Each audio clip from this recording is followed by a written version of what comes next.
కర్నూలు జిల్లా Banaganapalli MLA Katasani రామిరెడ్డిపై TDP మాజీ MLA BC Janardhan Reddy ఆగ్రహం వ్యక్తం చేశారు. లోతట్టు ప్రాంతాల్లో ప్రజలకు ఇళ్ల స్థలాలు ఇచ్చి మోసం చేస్తున్నారని, ఇది ఎమ్మెల్యే అసమర్థతకు నిదర్శనమని విమర్శించారు. ప్రజల క్షేమాన్ని కోరుకునేవారు ఇలా చేయరని మండిపడ్డారు. ఎమ్మెల్యేకు ప్రజలపై మమకారం ఉంటే వ్యక్తిగతంగా స్థలాల పంపిణీకి ఆర్థిక సహాయం చేయాలని అన్నారు. ప్రజాక్షేమం కోసం ప్రభుత్వంతో సంబంధం లేకుండా స్థలాల పంపిణీకి సహకరించాలని సవాల్ విసిరారు. బనగానపల్లి పట్టణంలో ఇళ్ల పట్టాల గురించి నేను ఒక స్టేట్మెంట్ ఇవ్వడం జరిగింది.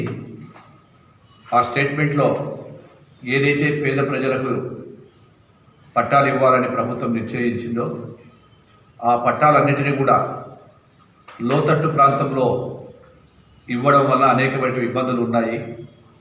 ఆ లోతట్టు ప్రాంతంలో ఇవ్వవలసినప్పుడు ఎక్కడైనా కట్ట తెగి ప్రాణ నష్టము జరిగేటువంటి ప్రమాదం ఉంది. కాబట్టి ఆ లోతట్టు ప్రాంతాన్ని తీసివేసి ప్రజలకు అనువైనటువంటి స్థలాలైనటువంటి ఈ యొక్క బతులూరుపాడు దగ్గర అయ్యప్ప స్వామి దేవస్థానానికి ఎదురుగుండే స్థలం కానీ, ఎస్ఆర్బీసీ కాలనీని కానీ, ఎస్ఆర్బీసీ కాలనీ పక్కన ఉన్నటువంటి స్థలాన్ని కూడా కలిపి పట్టాల పంపిణీ చేస్తే మాకు ప్రతిపక్షానికి ఎలాంటి అభ్యంతరం లేదు.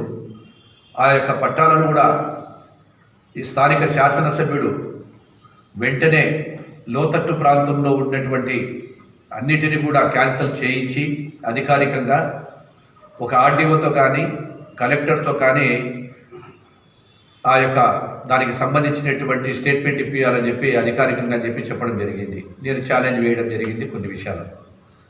మరి ఇప్పటికీ కూడా 7వ తారీఖున చెబితే ఈ రోజు వరకు కూడా శాసనసభ్యుడు అసమర్థత వలన, అతను దాని మీద శ్రద్ధ తీసుకోకపోవటం వల్ల ఈరోజు ఈ కార్యక్రమం కూడా రేపు 25వ తారీఖు జరగవలసినటువంటి కార్యక్రమము ఆగిపోయే పరిస్థితికి వచ్చింది.